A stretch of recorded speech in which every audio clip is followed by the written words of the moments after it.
Ήταν πρωί, όταν τα σκυλιά του χωριού άρχισαν, λες και ήταν συνεννοημένα, να γαυγίζουν με πάθος που μας ξεσήκωσε όλους μας.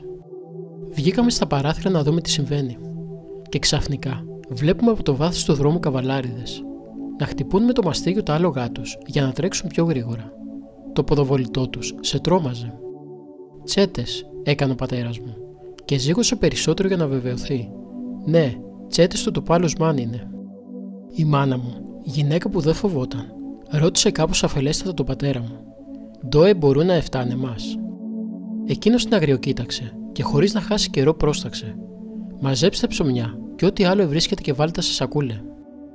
Η μάνα μου έτρεξε στην τουλάπα και εμείς καρφωμένοι στο παράθυρο προσπαθούμε να δούμε και να μαντέψουμε τι θα εξελιχθεί. Μέσα στην παραζάλη ακούμε την άγρια φωνή τους: «Όλοι να μαζευτείτε στον αυλόγυρο της εκκλησίας και μη φοβάστε, δεν θα πάθετε κακό». Πολλοί από τους άνδρες του χωριού που ήθελαν οι Τούρκοι να τους στρατολογήσουν ήδη βγήκαν στα βουνά. Με φόβο πήγαμε στην πλατεία. Ο πατέρας μου από το πίσω παράθυρο πήδηξε και έτρεξε στο βουνό να κρυφτεί. Εμείς που υποτίθεται δεν κινδυνεύαμε, πήγαμε στο προάβλιο της εκκλησίας που βρισκόταν καμιά 50 μέτρα μακριά.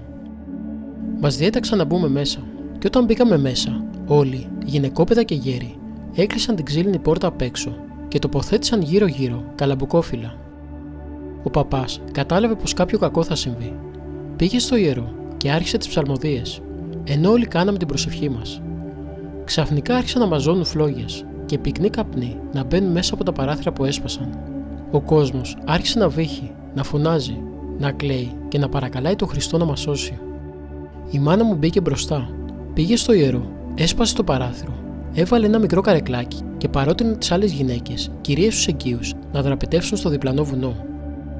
Βγήκανε καμιά 50 μαζί με τα παιδιά τους. Βγήκα κι εγώ και περίμενα τη μάνα μου. Όταν οι τσέτες αντιλήφθηκαν ότι δραπετεύουμε, έτρεξαν στην πίσω μεριά της εκκλησίας. Εμείς είχαμε φύγει, αλλά τη μάνα μου που έμεινε πίσω και βοηθούσε στο φευγιό τους άλλους χωριανούς, οι Τούρκοι την πυροβόλησαν από το παράθυρο και τη σκότωσαν μέσα στην εκκλησιά. Σε λίγα λεπτά οι φωτιές έσωσαν όλο τον ναό.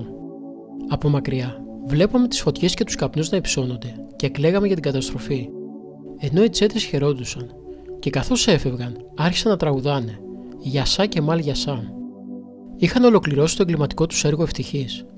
Τουλάχιστον 200 γυναικόπαιδα και γέροι κάηκαν ζωντανοί και έγιναν στάχτη μέσα στην εκκλησιά. Ανάμεσά τους και η μάνα μου. Η μυρωδιά από τις καμένες σάρκες είχε απλωθεί σε όλη την περιοχή. Μαρτυρία της Σοφίας Κυνηγοπούλου το 1993, τότε που ήταν σε ηλικία 90 ετών. Το γεγονός συνέβη το 1921 στο χωριό της και ήταν αυτόπτης μάρτυρας.